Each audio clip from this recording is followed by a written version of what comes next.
النبي صلى الله عليه وسلم من غسل ميتا خرج من ذنوبه كيوم ولدت أمه কোন মানুষ যদি মরে যায় পারলে গোসলটা দিয়ে দিবেন। গোসল দেওয়া বড় সওয়াবের কাজ। কেউ যদি গোসল দেয়, বাবাই মারা গেলে ছেলে গোসল দেওয়া ভালো, মা যদি মারা যায় আমার বোনেরা গোসল দেওয়া সবচেয়ে ভালো। আমার বাবারে আমি যেইভাবে গোসল দিব দুনিয়ার কোনো মানুষ এইভাবে গোসল দিবে না, ঠিক কিনা? আমি যেভাবে ধরবো, যেভাবে পানি দিব এমন করে কেউ ধরবে না, পানি দিবে না। মৃত্যুর সময় যে কষ্ট, সাকরাত বড় কঠিন। কথা যদি বলতে পারতো অবশ্যই বলতো, ও গোসল দেনওয়ালা আমারে আসতে দইরো, আমার গায়ে পানি আসতে দিও। 360টা জোড়ার ভিতর থেকে রুহুটা বের করে নিয়ে গেছে। কত যে কষ্ট আমার, দেখাইতে যদি পারতাম, কথা বলতে পারি না। ভাইয়েরা আমার, এজন্য সন্তানে গোসল দেওয়া সবচেয়ে ভালো, ঠিক কিনা? নবীজি বলেন গোসল দিলে সমস্ত গুনাহ মাফ। এখানে গুনাহ দিয়া গুনাহে সগীরা মুরাদ, খারাজা মিন যুনুবিহি, সমস্ত গুনার কথা বলা হয়েছে। মুফতি ফয়জুল্লাহ সাহেব রহমতুল্লাহ আলাইহি এই হাদিসের তাকরীর লিখছেন। হযরত বলেন কেউ যদি গোসল দেওয়ার সময় বেশি বেশি আস্তাগফার পড়ে, গোসল দেয় আবার মনে মনে আস্তাগফিরুল্লাহ পড়ে, আল্লাহ তার জীবনের সমস্ত কবিরা গুনাহ সহ মাফ কইরা দিবে। বড় সওয়াবের কাজ, বেশি কষ্টের কাজ না রে যুবক, বেশি কষ্টের কাজ না। পারলে গোসলটা দিয়া দিবা, 2 হাতের কবজি পর্যন্ত দৌত করা। বাবার হাত যখন সন্তানে পানি দিয়া বাবার হাত যখন দৌত করবে, সন্তান যদি নেক সন্তান হয় চোখের পানি চলে আসবে। এই হাত তো আর কোনোদিন আমি দেখবো না, এই হাত দিয়ে আমার বাবাই কত খাবার আমার বুকে দিছে, এই হাত দিয়ে কত আদর আমার বাবা আমার করেছে, এই হাত দিয়া কতবার আমার বাবা আমার গোসল দিছে। আজকে আমার বাবার গোসলটা আমি দিয়া দেই। 2 হাতের কবজি পর্যন্ত দৌত করা, নাকের ভিতরে পানি দেওয়া সম্ভব না, শুধু নাকটা দুইয়া দিবা।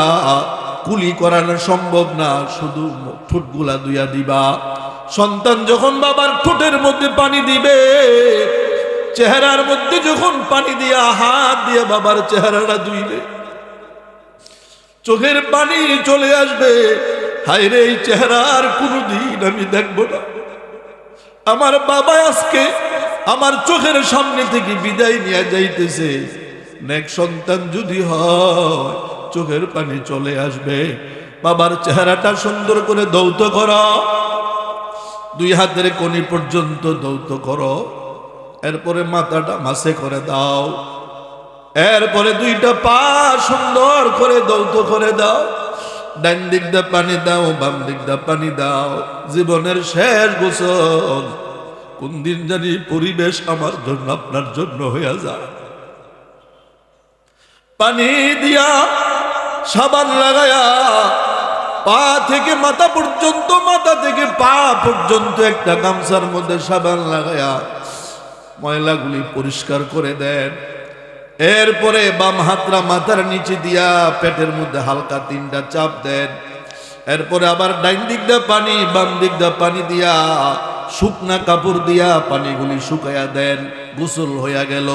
এতটুকু কাজ যদি কোনো উম্মত আমার কোনো উম্মতকে করতে পারে, নবী বলেন তার জীবনের সব গুনাহ আল্লাহ মাফ কইরা দিবে।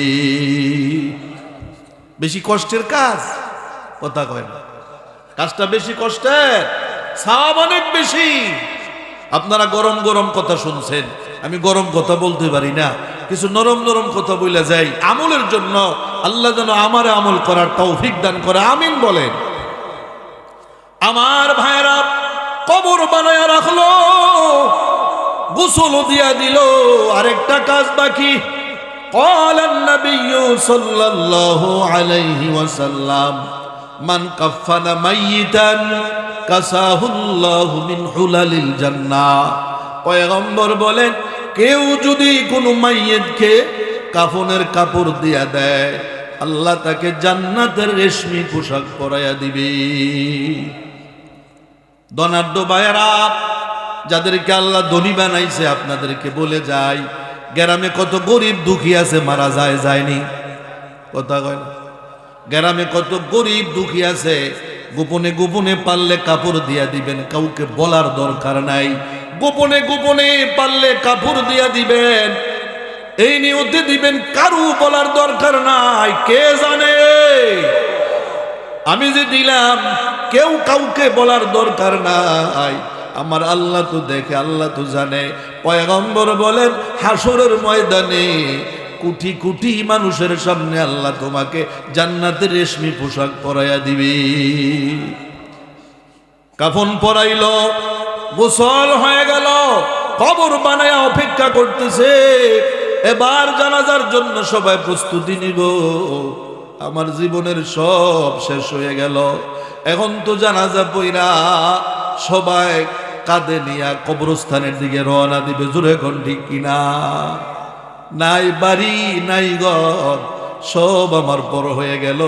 এমন একটা জায়গায় আমাকে নিয়ে যাবে, যেই জায়গায় দিনের বেলা যাইতে কেউ রাজি হয় না। কবর দেখলে 10 টাকা বাড়াই দিন, রিক্সাটা ঘুরাইনি, বলেনি?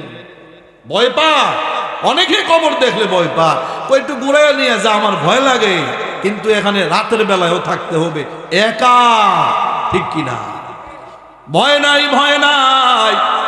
হে আল্লাহর বান্দা, কোনো ভয় নাই, মুমিনের জন্য কোনো ভয় নাই। আল্লাহ ঘোষণা দিয়েছেন, নবী ঘোষণা দিয়েছে, আপনি কবরের মধ্যে যখন আপনাকে রাইখা সবাই যার যার বাড়িতে চলে যাবে, ভয় নাই। 30 পারা কোরআন মাথার সামনে বন্ধু সাজিয়া আপনার মাথার সামনে দাঁড়িয়ে যাবে। আল্লাহু আকবার বলেন। কোরআন দাঁড়িয়ে যাবে। সবাই যখন চলে গেল, আপনি তাকায় দেখবেন মাথার সামনে একজন মানুষ, সুটান দেহ সুপুরুষ।